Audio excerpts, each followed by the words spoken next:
And heroine రుక్సల్ కూడా మనతో పాటు ఉన్నారు. Welcome. Thank you hi so much. Hi hero గారు. కిరణ్ అబ్బవరం ఒక మిడిల్ క్లాస్ పోరడికి బా ఈడు మన హీరోరా బాబు అని అనుకునే స్థాయికి, అంటే ఒక షార్ట్ ఫిలిం నుంచి ఇప్పుడు ఇలా బిగ్ స్క్రీన్ దాకా, how is your journey?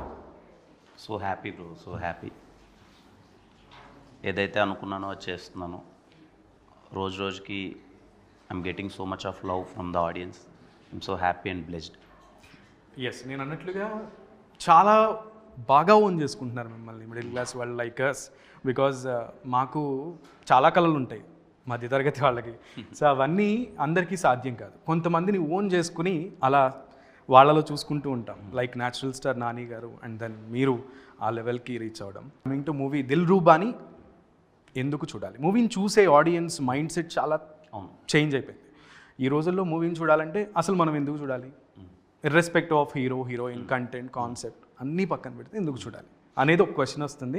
So ఈ క్వశ్చన్ మిమ్మల్ని అడుగుదాం అనుకుంటున్నాను. దిల్రుబా ఎందుకు చూడాలి అని అంటే, ఒక కొత్త ఎమోషన్ చెప్పడానికి ట్రై చేసాం. దట్ మనం సారీ థ్యాంక్స్ అనే పదాన్ని డైలీ వాడేస్తున్నాం, తెలుసో తెలియకో. అయితే మోసపోతున్నాం, లేకపోతే మోసం చేస్తున్నాం. ఆ పదాలకి వాల్యూ ఇస్తే బాగుంటుంది కదా అని నమ్మే ఒక క్యారెక్టరేషన్ ఇంట్రెస్టింగ్గా ఉంటుంది. మోర్ ఆఫ్ దట్, మనం ఒకసారి మన ఎక్స్తో ఒక బ్రేకప్ అయిపోయిన తర్వాత ఎక్స్ని మనము మన శత్రువులా ట్రీట్ చేస్తున్నాం. వాళ్ళతో మనమేం మరీ శత్రువుల్లానో లేకపోతే మనకు తెలియని వాళ్ళనో బిహేవ్ చేసి అన్నింటిలో బ్లాక్ చేయాల్సిన అవసరం లేదు. We can still be with friends with them. మన లైఫ్లోకి తిరిగి మళ్ళీ ఎక్స్ వస్తే ఎలా ఉంటుంది అన్న ఎమోషన్ పర్సనల్గా చాలా క్యూట్గా నాకు అనిపించింది. మీ స్క్రీన్లో చాలా కొత్తగా అనిపిస్తుంది. And third point, musically cinema is outstanding. If you are a music lover, మంచి ఆడిటోరియంలోకి వెళ్ళి మీరు మంచి సౌండ్ చూసి వద్దాం అనుకుంటే 2 గంటల పాటు మీరు మంచి మ్యూజిక్ అంతా చూసి ఎక్స్పీరియన్స్ చేస్తారు. అండ్ ఫోర్త్ పాయింట్, నన్ను ఇంతవరకు ఎప్పుడు చూడడంలా ఇంటెన్సిఫైడ్ రోల్లో నేను చేశాను. యాక్షన్ కావచ్చు, లేకపోతే దట్ ఎమోషనల్ పార్ట్ అవ్వచ్చు. ఇది I hope you all like it. And all the actors and the scenes and the dialogues what the director return, ఇవన్నీ మీకు చాలా ఫ్రెష్గా అనిపిస్తాయి.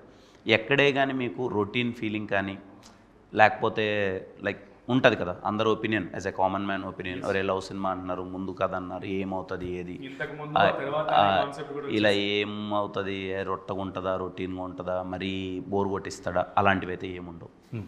సో త్రూ అవుట్గా from the beginning to end ఒక ఇంట్రెస్టింగ్ థింగ్ అని అయితే మీరు క్రియేట్ చేస్తారంటారు స్క్రీన్ మీద. ఎగ్జాక్ట్లీ.